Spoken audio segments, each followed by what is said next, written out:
All right, let's get right into it. Today we're talking about something that seems pretty simple on the surface, but is actually really complex and super important: the words we use when we talk about indigenous peoples. And as we're about to see, this isn't just about being politically correct. No, the language we choose is all about history, respect, and recognizing people for who they are. This image really just gets right to the heart of it, doesn't it? Identity isn't just about you, right now.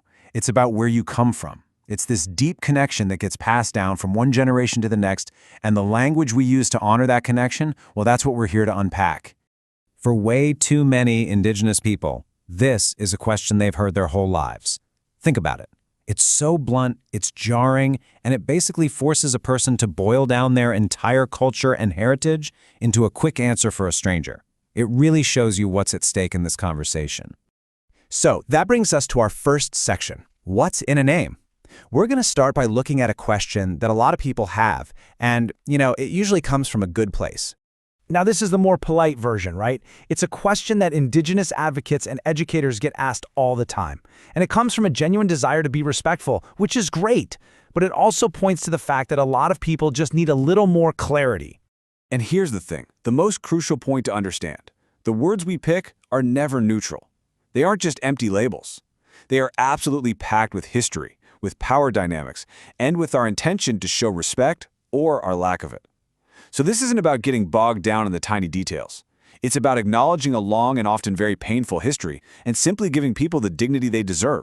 And that dignity, it's directly connected to a fundamental right that was fought for a very long time and was only won pretty recently: the right to self-identify.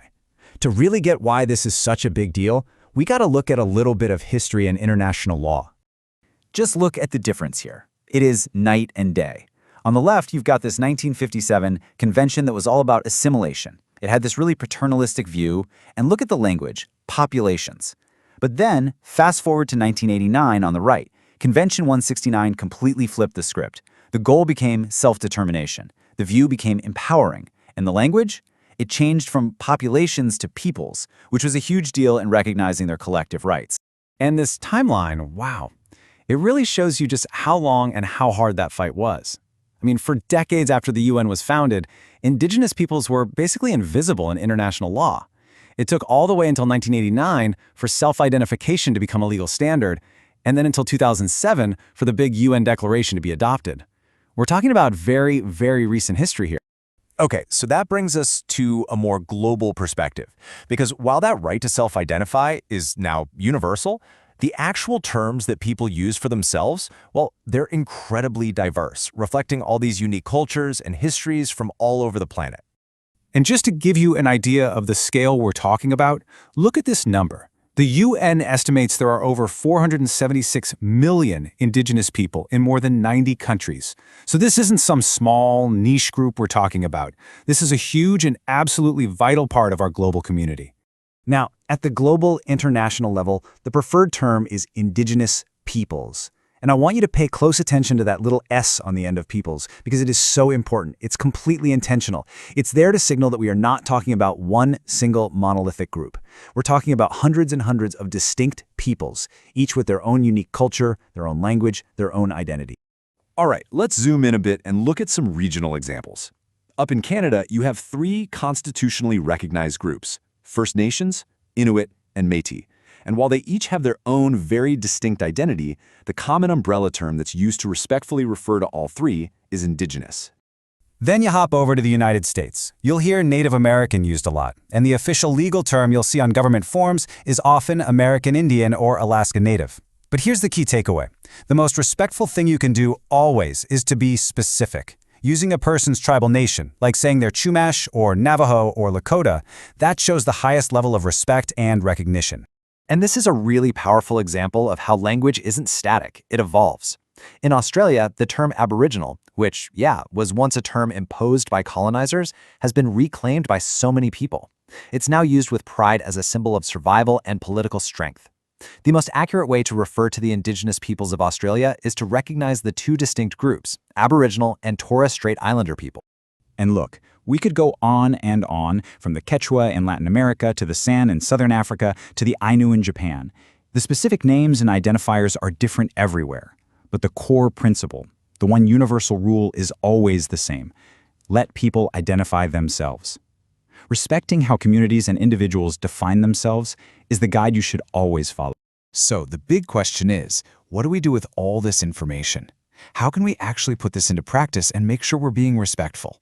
Well, this final section is a super practical guide for allies. Honestly, it really just boils down to these 3 simple steps, super easy to remember. Number 1, and this is the most important, listen first. Just pay attention to how people talk about themselves and their community.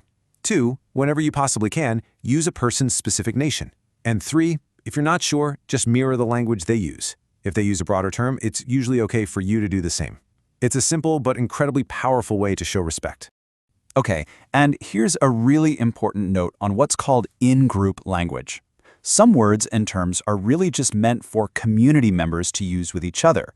It's not about being exclusive, it's that these words often carry deep historical and cultural meaning that can cause real harm if they're used by an outsider, even with good intentions. So here's a great little mental check you can use. Before you use a term that maybe you heard an Indigenous friend use, just pause for a second and ask yourself this question. How would a stranger from that same community feel if they heard me, an outsider, use that word? That simple gut check can help you avoid causing harm and really solidify your role as a thoughtful, respectful ally. And that brings us right back to where we started, to this central idea. Choosing our words carefully isn't about being picky or pedantic just for the sake of it. It's about recognition. It's about dignity. It's about acknowledging a person's history, their community's incredible story of survival, and their fundamental human right to be seen and respected for who they are. Because at the end of the day, getting the language right, well, that's just the first step, but it's a crucial one. It's how we build bridges of understanding, it's how strangers can become allies, and maybe, with time and continued respect, how allies can become a welcome part of a community. Thanks so much for joining me for this explainer.